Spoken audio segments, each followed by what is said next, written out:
A Twitter employee is getting an unexpected phone call. The caller claims to be from Twitter's internal help desk. He explains there are issues with the company's VPN connection. One voice, one animator? Apparently, it's been happening a lot lately.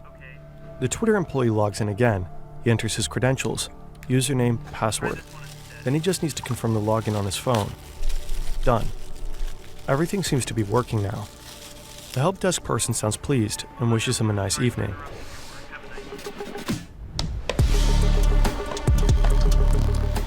Graham hangs up. He cannot believe how easy that was. He doesn't work for the help desk, and definitely not for Twitter. He's 17, drives a white BMW, has a high-end gaming setup, and wears a Rolex covered in gemstones. He's pulled off a few scams before, but this one will be the biggest hack of his life, by far. Graham is about to drag the Twitter team into a nerve-wracking game of cat and mouse. With a small crew, he'll hijack the accounts of some of the most famous people on the planet.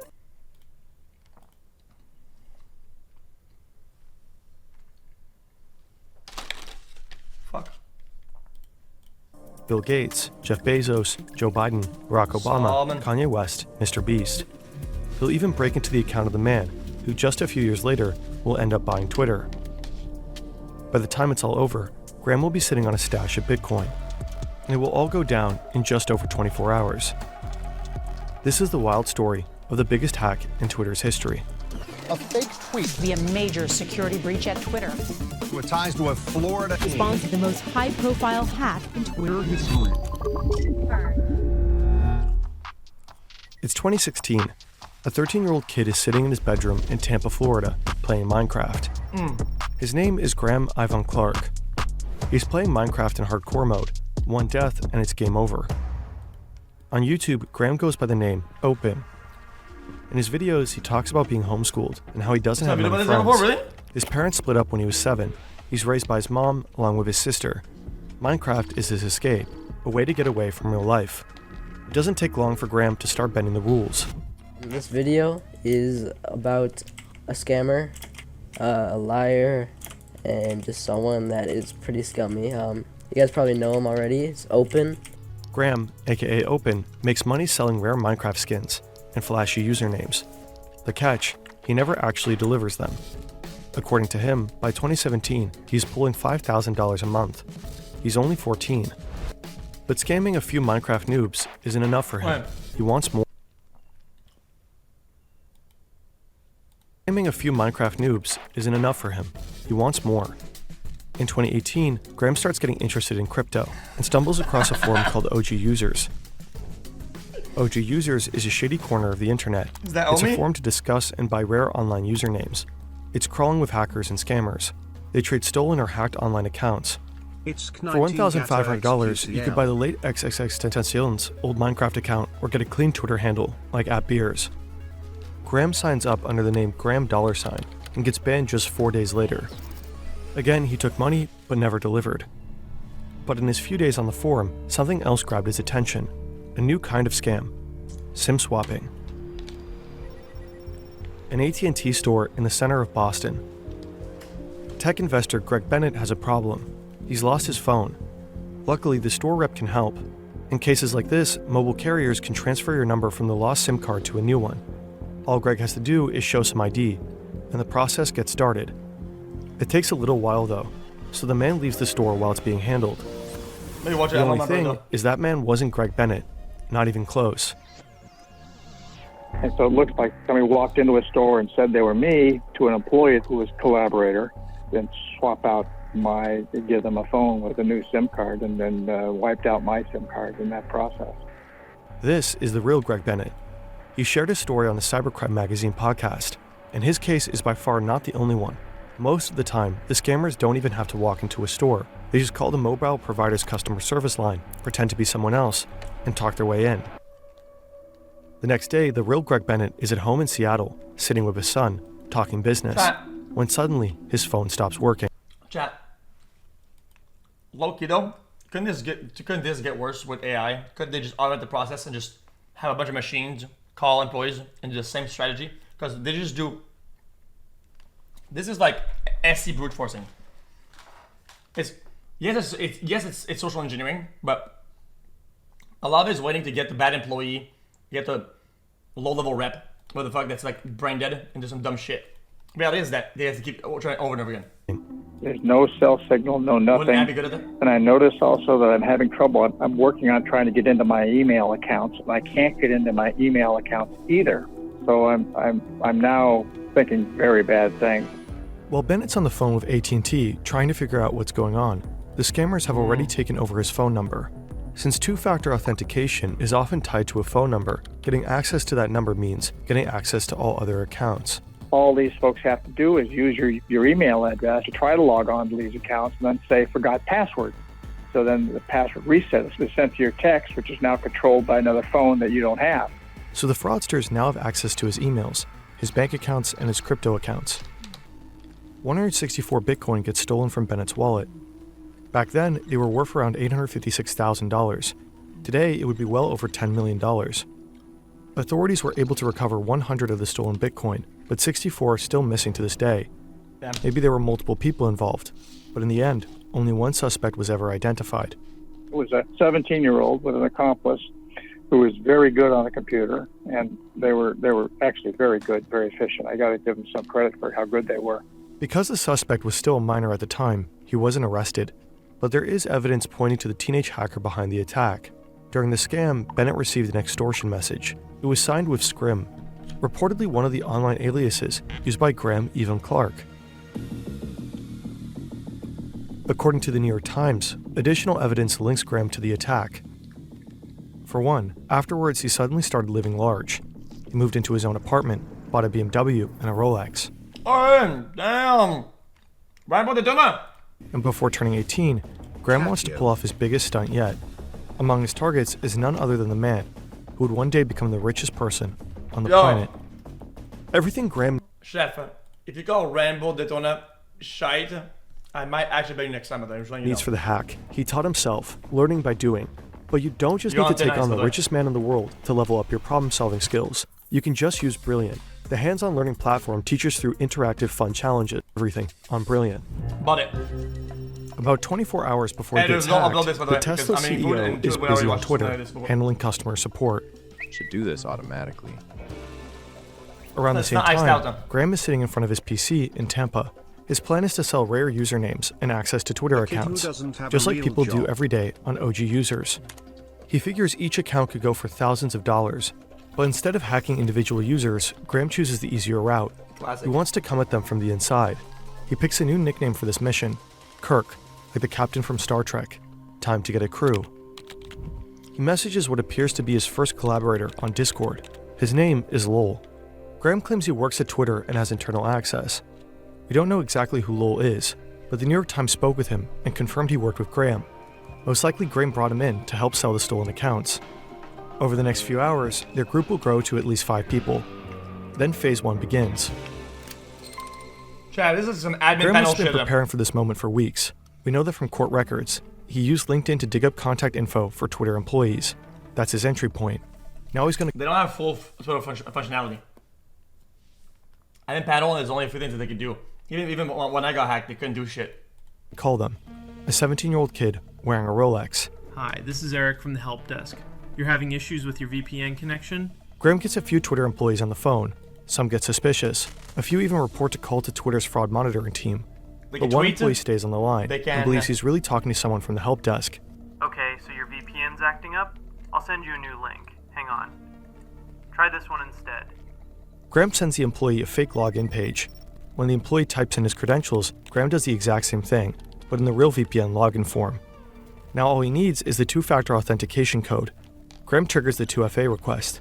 The code gets sent via SMS to the employee, who then enters it into the fake login page. Done. Graham is in. Phase 1 is underway.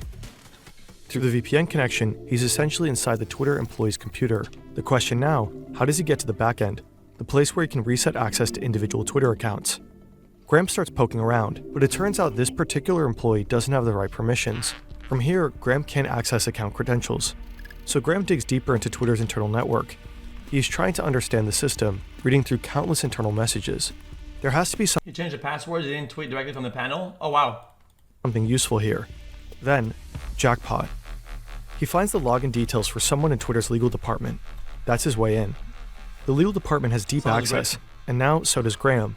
With just a few clicks, he can now take over any Twitter account he wants. It's simple.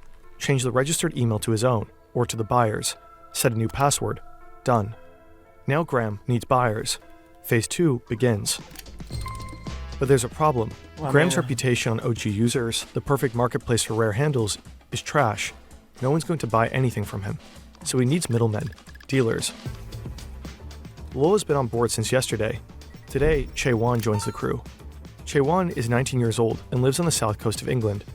His real name is Mason Shepard. Not long after, Rolex signs on. He's 22, from Orlando, Florida. His real name is Nima Fazeli. Graham probably doesn't tell either of them the full story. He claims, just like he told Lowell, that he works for Twitter, maybe to gain their trust. Because unlike Graham, both Che Wan and Rolex have solid reputations on OG Users. On Wednesday morning, Che Wan posts this on OG Users. From $2,500 to $3,000, you can buy any Twitter account. Che Wan even name drops some past customers, supposedly people who've already bought from him successfully. Payment is Bitcoin only, and no small talk. Buyers are told not to start the chat with "Hey," just drop the handle they want and make an offer. Welcome to the jungle xQc. Serious offers are discussed with Graham over Discord. 1359, Che Wan. 5K for @XX, 3K at dark. Let me know. Guy wants them. Also, is @vampire doable? 5K for all three. Later that day, a potential buyer seems to become part of the crew. Joe. His real Classic name is fucking Joseph forum O'Connor. lowballers. He's British too, and 21 at the time. He knows his way around SIM swapping, and is rumored to have been involved in an earlier hack of Twitter CEO Jack Dorsey. His exact role isn't clear, but Joe does post a tweet that shows that he's on the inside. It's Twitter's admin tools. Twitter takes it down shortly after it's posted. Behind the scenes, the platform has already started investigating. Since early that morning, they've been looking into strange calls from people claiming to be help desk staff. By now, suspicious login attempts are piling up. It's becoming clear this wasn't just a prank call. Someone is deep inside the system. For Graham, the clock is ticking. It's only a matter of time before Twitter catches on and shuts him out. So he comes up with an idea, a way to squeeze even more money out of the hack. Yeah, just tweet fucking BTC fucking fake bullshit. Yeah, classic. Enter Phase 3. Graham sets his sights on the crypto community. By mid-2020, the economy is in freefall because of the COVID pandemic. Stock markets are down, and so is crypto. Cryptocurrency is plunging right now. So Graham launches a website, cryptoforhealth.com. To help people in these hard times, he makes an irresistible promise. Actually, when I Send bought Bitcoin to stocks his at wallet, fucking minimum and price. Crypto for Health will send back double, just like that. His new plan is simple. Convince people to send him money, voluntarily. Now he just has to promote the platform, and he has the best tool to do so. Graham gains access to the accounts of several crypto influencers and platforms. The first tweet goes out from the account Angelo BTC, then come at least 10 more, all from well-known names in the crypto space. For the next 2 hours, he tweets almost non-stop from major crypto companies' accounts: Binance, Gemini, Coinbase, Ripple, and more. Then at 4:15 p.m., he takes it to the next level. Graham stops using the Crypto for Health link. Now he tweets his Bitcoin address directly. Wait.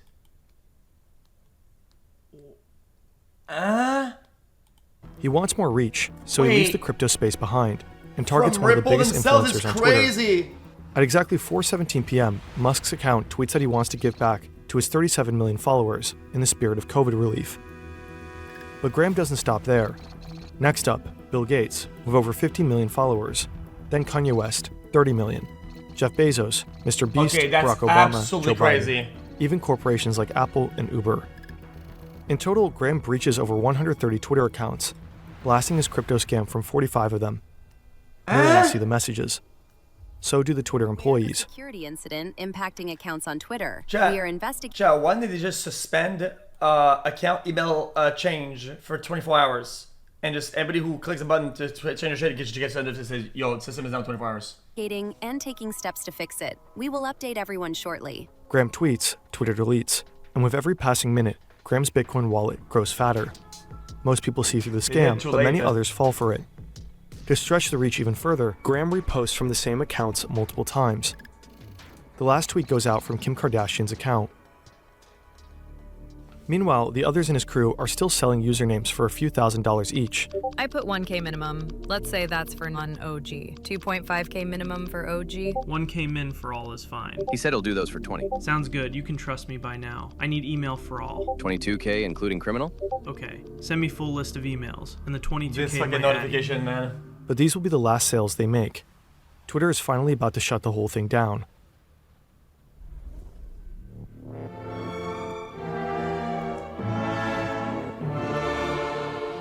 On Wednesday evening, no one at Twitter is thinking about going home.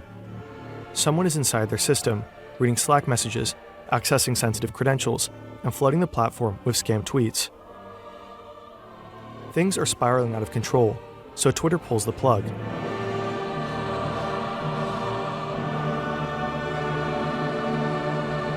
Seems sensible. You may be unable to tweet or reset your password while we review and address this incident. The platform limits core functionality across the board. Many verified accounts can't post. They can't change passwords. Every account that had changed its password in the last 30 days is locked out as well. Twitter is trying to cut the attackers off completely. And it works. Graham can no longer change passwords, sell usernames, or push his crypto scam. This worked out. Internally, Twitter starts killing all active VPN sessions, one by one. Every employee is forced offline, including Graham. The hack is over, and slowly a full picture of the fallout begins to emerge. In the scramble, Twitter didn't just silence celebrities, they also locked out news outlets and even the National Weather Service, which missed posting a tornado warning. By late that night, many accounts started working again, but some will stay offline for longer. Elon won't post for 3 days, highly unusual.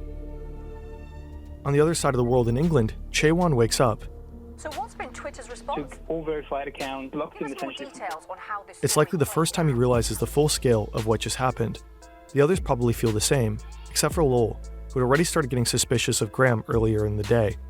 Later that night, Chaewon sends him a disappointed DM. I'm not sad, more just annoyed. I mean, he only made 20 Bitcoin. Graham reportedly walked away with up to $180,000. Authorities alerted major crypto platforms. Yo, this should be a case study with how little pull that Twitter accounts actually have from celebrities. Dude, the actual real reach, yes, but all the followers, not a lot of them get reached, they're all old followers and shit like that. It's probably like still gonna be in the millions of people reached.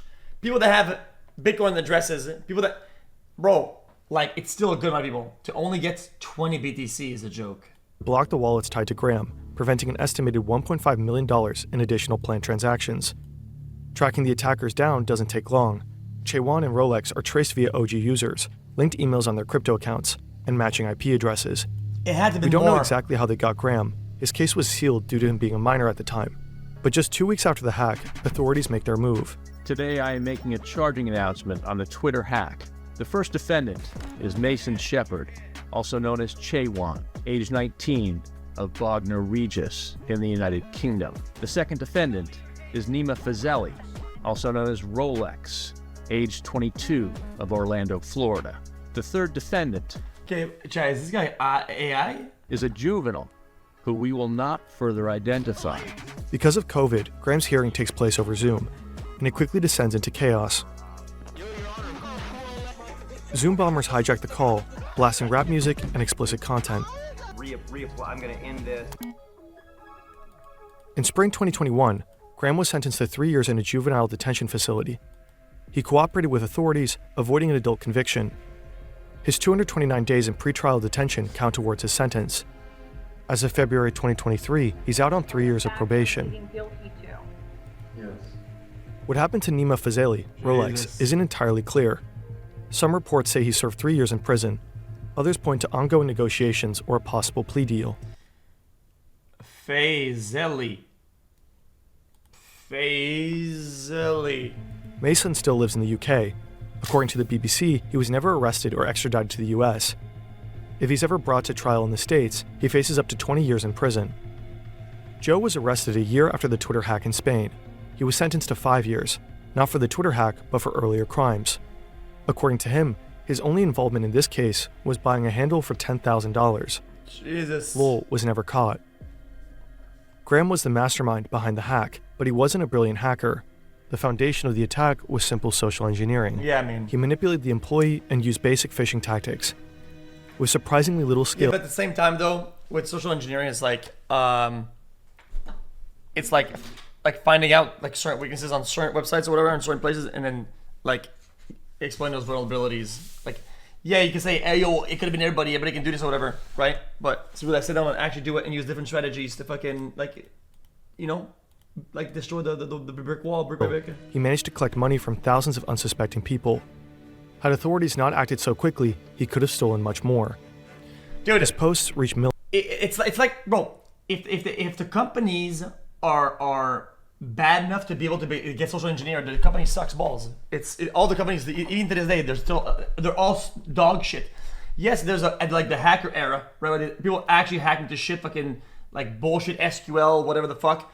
Like, social engineering shouldn't be being able to take place. It's awful. Millions. Without fully realizing it, Graham held something incredibly powerful in his hands. Massive reach on a platform that plays a major role in shaping public discourse. Today, more than ever. Definitely something that shouldn't be abused.